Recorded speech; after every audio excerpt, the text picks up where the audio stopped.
All right, I am here with Jo Berger.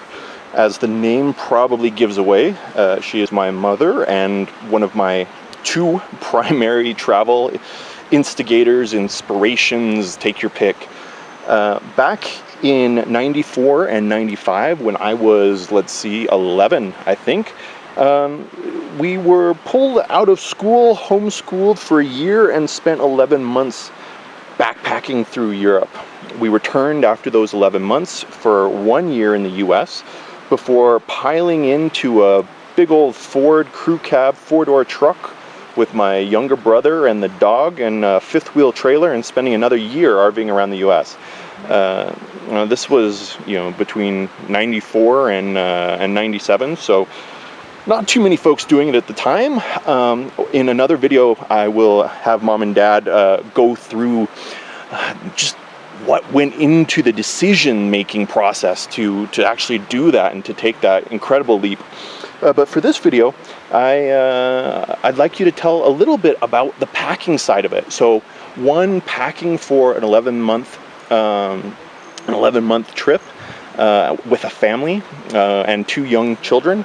And then also compare and contrast that with packing for a year of travel and transit around the U.S., but having that whole fifth wheel trailer, which had its own, I guess, challenges.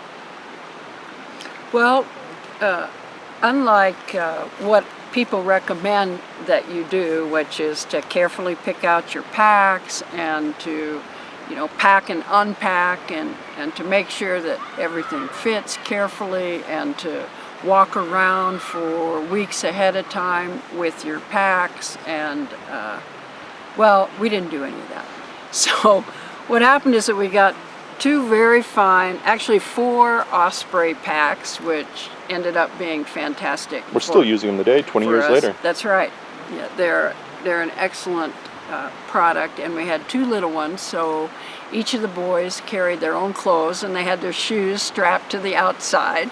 I think at one point we actually lost one shoe somewhere, but Ed and I each filled our packs, and we tried to be very conservative. When you have a year's worth of clothing in your pack and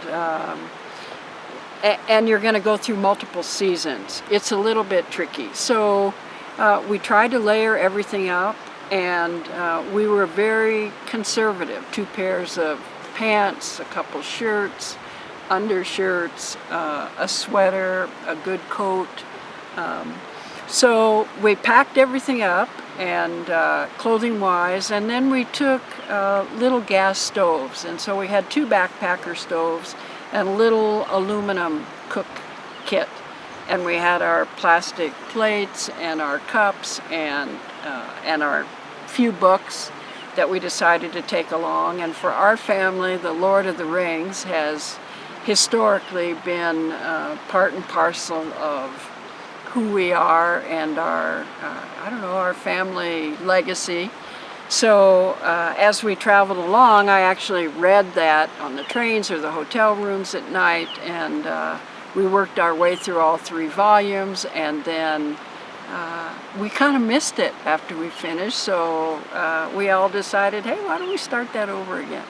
But anyway, so we packed everything up, and I can remember being in Stapleton Airport and getting ready to leave and looking at Alex and Nate and with their little backpacks on, and Ed and I, and thinking, holy smokes, we're really gonna go do this.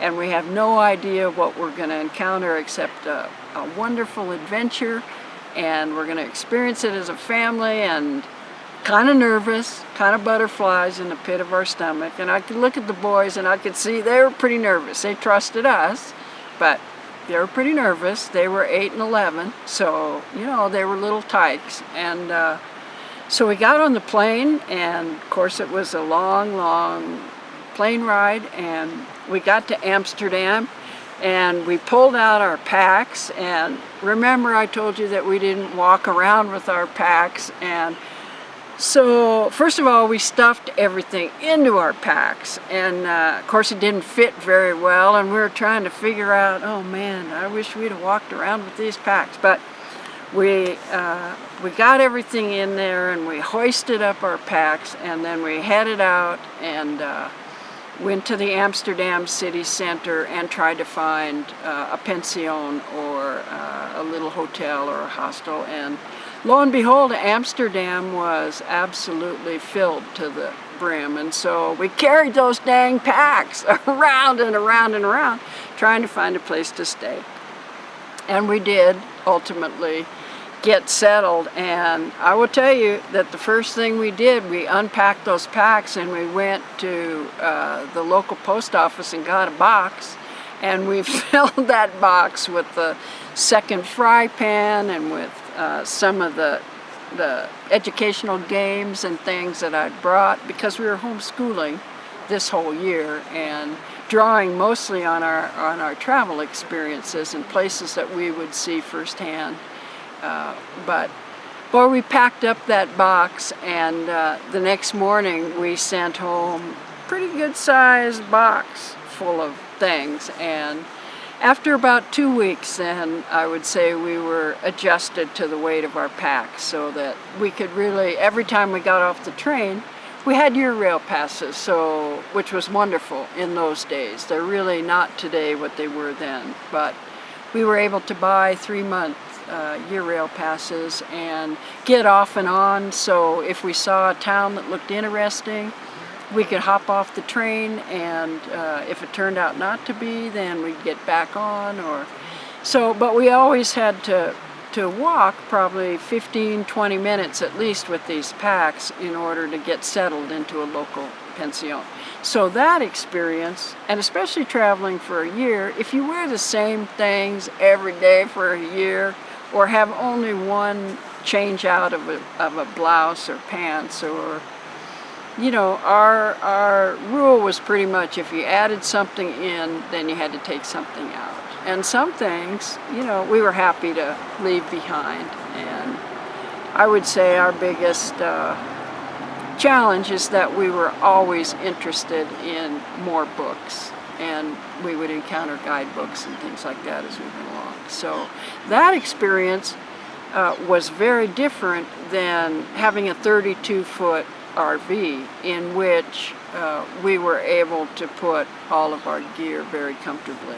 So we'll probably talk about that more, but we took the inside of that RV and we took out a closet, and we built a little computer station, and we used that to augment our homeschooling with the boys, because that was the second year that we spent teaching them. And so we had the boys, we had the dog, we had boats, we had bikes, we had plenty of room for our gear, and we still had the same open-ended travel. I guess that's been pretty characteristic of our family mode of traveling. We're really not so much geared to having everything nailed down, because you never know what surprises you encounter along the way.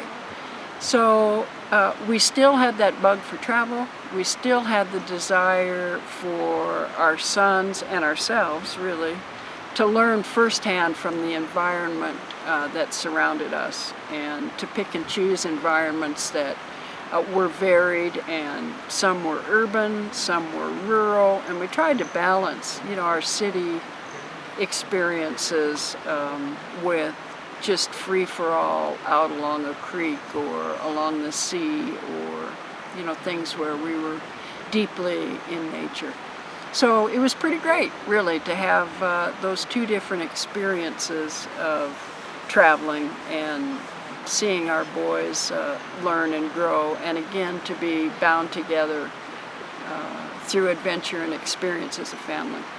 Now, for that Europe trip, if we were to rewind the clock and I were to shrink, I don't know, a foot and a half, but we were to do that Europe trip today with modern technology and everything, what items do you think, or well, I guess this is a twofold question. What of what we packed at that point in time, if there was a book or an item besides the Lord of the Rings, or in addition to it, was fundamental, you would say, if there was a family looking at doing this right now? And then two, how would technology, do you think, change that packing list, especially given how tight the available space was?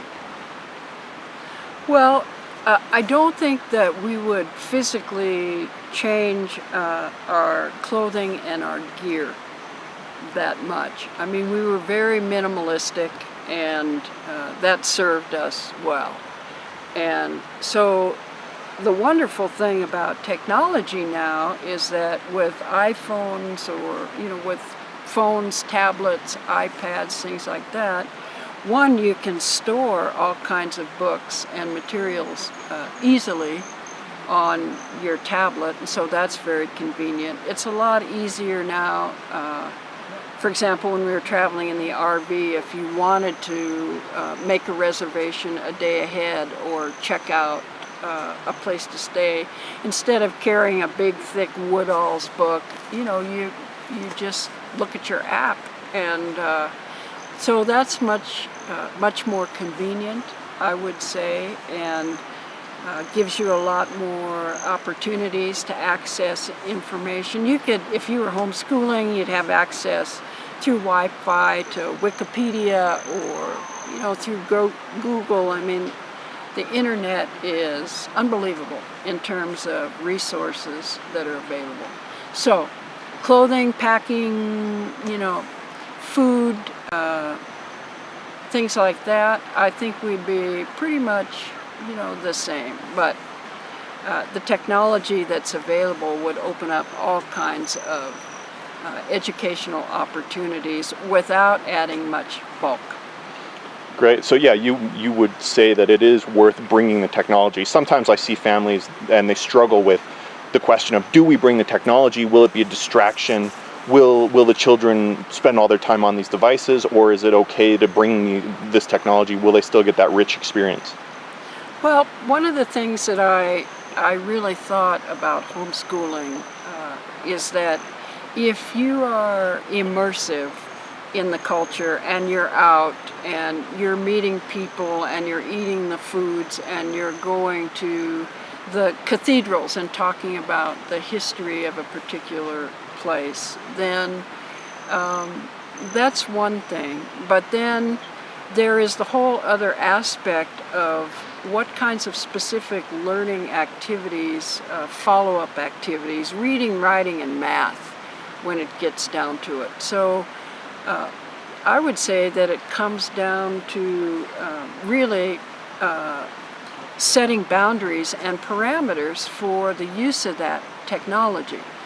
So for example, when we traveled, and I would say we do the same thing today in terms of math, and when we were traveling abroad, we had the boys keep track of our expenditures and then have to convert that from the various currencies in each culture where we were, each country, into the US dollar. And they had to sit down, much to their chagrin, they would probably say. Most definitely. And they had to keep a journal, and they had to write. I would give them assignments about things to write. And so, it's not a passive kind of a process where you just roam around and absorb fully.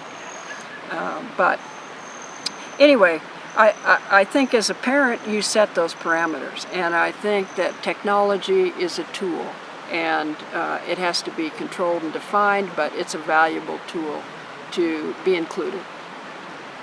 Fantastic. Thank you very much, Mom. Also, Jo is a fantastic musician. I will post a link to some of her music and travel videos, travel-inspired music anyway, in the comments. So please take a moment to check that out.